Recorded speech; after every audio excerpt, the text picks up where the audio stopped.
Alright, I was getting firm on William Byron, but it was to no avail from last year. Now I gotta get firm on the playoffs that have run their course and have gone far beyond their expiration date.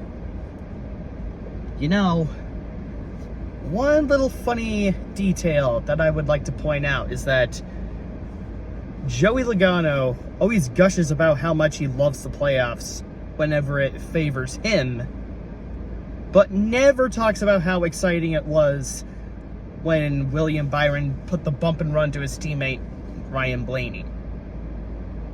So, the message that Joey Logano's trying to tell you guys in reality is that it's only good when it artificially inflates his stats. Like, shouldn't he be putting William Byron, putting the bump and run to Ryan Blaney to the same standard or an even higher standard than manipulation and drama? Especially when the bump and run on short tracks are basically the signature to old school racing and short track racing. You know, moving the leader out of the way so you can take the advantage and win the race. Like, Joey Logano only cares about what favors him. He doesn't care about what playoff is or what format is in place. It's only good if it favors him. NASCAR, honestly, I wish I could come to a compromise of the 10 race chase format from 2004 to 2013, which can always be debatable whenever someone says that people would race differently or react differently or certain events wouldn't have happened, like Spingate. But when it comes to 2014 to now, you can't make that argument. Most of the champions, or so-called champions, that executed when the lights were the brightest, in contrast to the first 26 races, or 1 out of 26 races, did not deserve it. Even Kevin Harvick has come out and said that, yeah, I won the 2014 championship, but I wasn't the best driver all year. It was Jeff Gordon that deserved that championship more. Even Kevin Harvick, who's out of retirement, has become outspoken of this. He shouldn't have been that apathetic about missing the Final Four because of Mother Nature from Texas. He should have been about as outspoken as he possibly fucking can.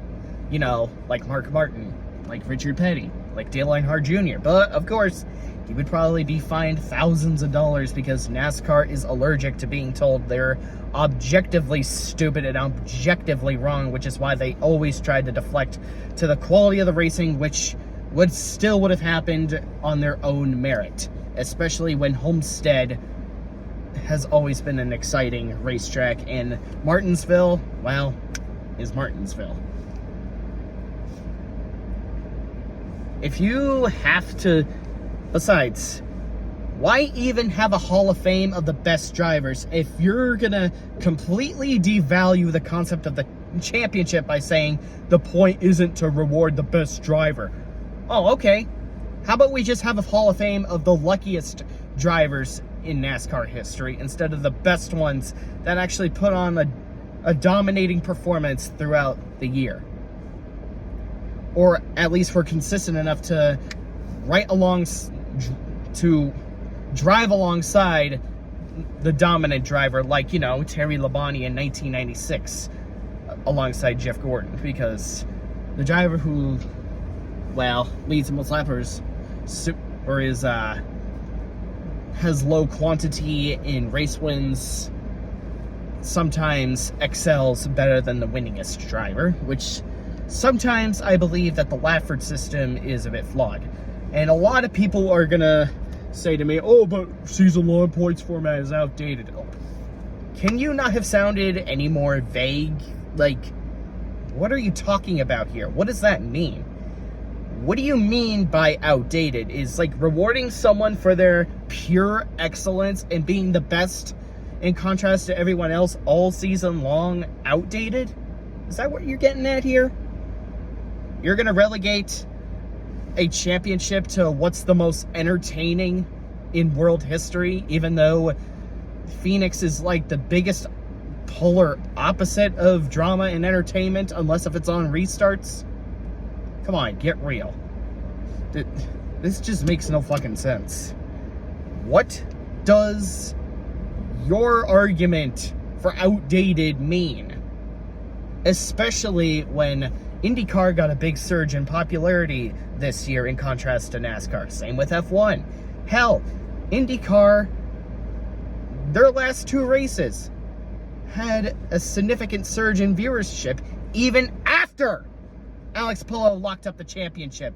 Because they know that not everything has to be centered around the championship, and the racing on its own merit can be exciting. The point of a championship should be rewarded to the driver that has done the best all season round and has farmed up the biggest amount of points throughout the year, not the driver that has been the most entertaining all year round. If you don't like someone else's dominating performance, that's not their problem. And as a matter of fact, their opponents should have done better. They should have garnered enough points to drive alongside them, to even have a shot at upsetting them. Like, how is it the champion's fault that his competitors were too impotent to do anything to puncture their chances? And you know, given how much NASCAR has rapidly declined this year, worse than any other year, they pretty much have no choice but to go back to the full season format. Because any other half-assed attempt at fixing this format would just keep most fans away. It would only barely bring any core fan back that has already removed themselves from the sport that they grew up with. So, if you want to go forward, NASCAR, playoff slappies, don't talk about going forward ever again. We've been stuck with this goddamn slop for over a decade. And you want to talk about moving forward while condoning the idea of being stuck in this slop forever and ever and ever and ever? Go fuck yourselves. I tell you to go to hell, but perhaps you're too perfect for Satan. I think you should just go to nowhere land like purgatory. Because y'all are nothing. You have nothing to offer whatsoever. Nothing.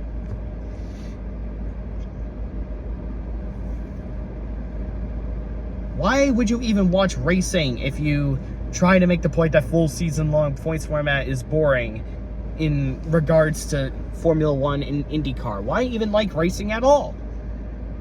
As a matter of fact, what's interesting is Joey Logano said that this was a shit format back in 2014 when he was getting the short end of the stick. Well, look at him now. He jerks himself off to it because he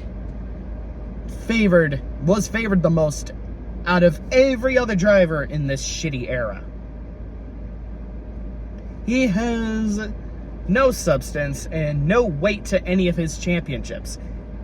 His 3-time champ status, quote unquote, does not reflect the same way it does to Darrell Waltrip or Cale Yarbrough or Lee Petty, or really even Tony Stewart. When I think of champions, I think of people that have a good winning efficiency, that were consistent throughout the year, that were actual hard racing competitors on a weekly basis, and, well, were consistent enough to, well, either lock up the championship or win the championship against their opponents coming down to the line organically. Not someone that's been so far out of the top 15, they would just get an automatic ticket into the playoffs and then get another ticket to the playoffs because of a crapshoot victory, because of someone else's car not being as heavy as Man of War's music, and then winning on fuel mileage race and just conveniently having the best car in the final race. You didn't win championships. You won the final race. One race should never determine the season-long, a season containing 36 races. Never, ever should one race out of the 36 crown you the champion. So, NASCAR, don't ignore us this time. You've lost so many fans enough as it is. So, if you want to ameliorate this problem, you have one solution, and only one solution.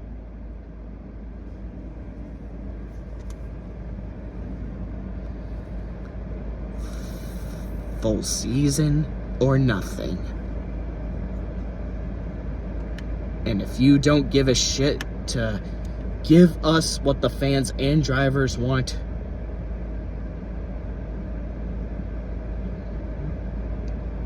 may Dale help us.